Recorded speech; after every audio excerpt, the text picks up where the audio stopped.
Magandang umaga mga ka-fishing couples. Welcome po sa aming channel, The Fishing and Cooking Couple Mix Vlog. So, andito po ako para ipakita lahat ang aking niluto sa araw na ito. Dahil po sa marami na pong stock doon sa loob ng freezer, niluto ko na po itong aming sapsap. Ayan po, pinangat sa mangga na sapsap. Ayan po yung mangga. As in durog na, kaya yung kanyang sabaw na ay maasim-asim. Nilagyan ko po siya ng slice ng mangga. Nilagyan ko rin po siya ng sibuyas, bawang at saka luya. Bago ko po siya nilagyan ng tubig na meron na po siyang na-dilute na asin at konting pampalasang betchin. So, ito naman po, in-steam ko lang po ito. Itong aking alimango. Steamed lang po siya. Ayan. Yung malaking alimangong nakuha namin nung isang linggo. O ilang araw. Tapos meron po kaming nabili na bangus. Ayan po ang iniihaw ko. Na andun, malaking bangus po siya na inihaw. So, titignan po natin, babalik ta rin para hindi po siya masunog. Ayan po siya mga ka-couples. Ayan, mga ka-fishing couples. Babalik ta rin na po natin para maluto rin po doon sa may other side po ng ating malaking bangus. Ayan na po, babalik ta rin po natin. Naglobo na po siya. Kasi ito po, hindi naman po namin akalain na iihaw namin itong bangus na to. Ito po ay pinalinisan na po namin doon sa Asian market. Ayan na po guys, kabaliktad na po siya. Ibasosoli na po natin siya doon sa loob para maihaw ulit. Ayan.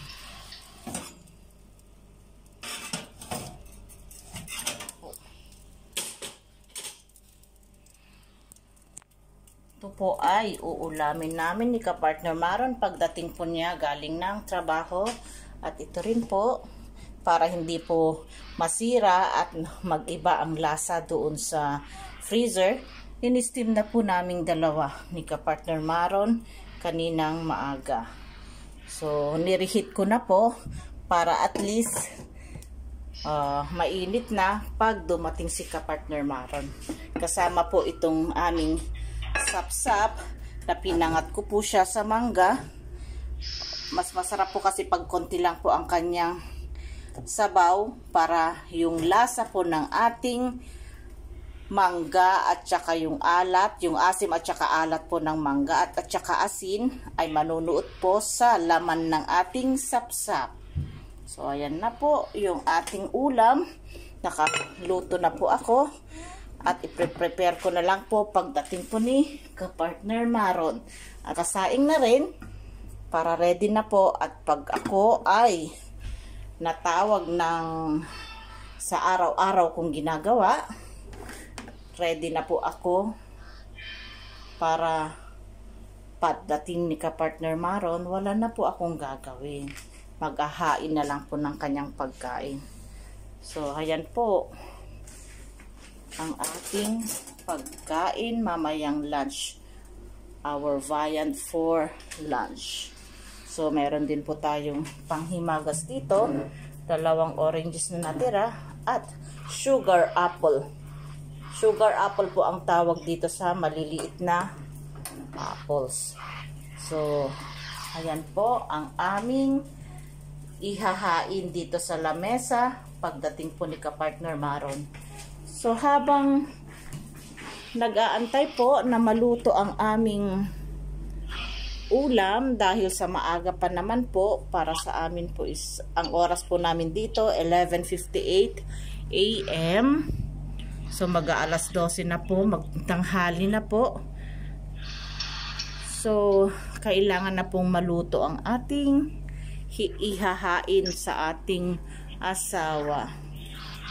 So, natapos na rin po akong nakapaglinis ng bahay. Kaya yung kusina na lang po, pag natapos magluto, ito na lang po mga ginamit ang isusoli natin. So yung ceiling yun, hindi ko na po nilagay kasi natanggal na po yung tangkay niya. Pag nilagay pa po kasi natin, yan ay magiging sobrang anghang na po ang sabaw ng ating pinangat. So, i-check po natin, silipin natin konti ang ating bangus. Andyan na po, ang sarap-sarap na po ng ating bangus. Bago ko po siya inihaw, nilagyan ko po muna, as in parang minarinate ko po muna siya ng asin, betchin, para manuot po yung lasa po ng alat sa kanyang katawan o sa flesh po ng ating bangus.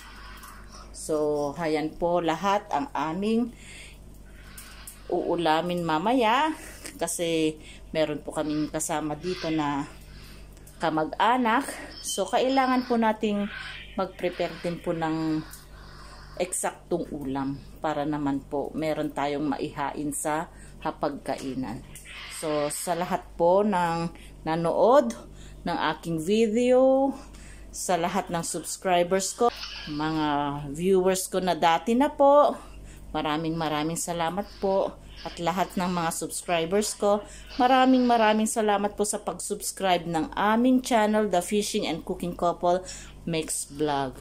Hanggang sa susunod po na video namin, pero bago ko po i-cut ang ating video, sa lahat po ng hindi pa po nakasubscribe sa aming channel, paki-subscribe po, click the subscribe button, click the notification bell all, paki-like na rin po, paki-comment at paki-share pag nagustuhan nyo po itong aking video. Maraming salamat. Bye bye po. Happy eating.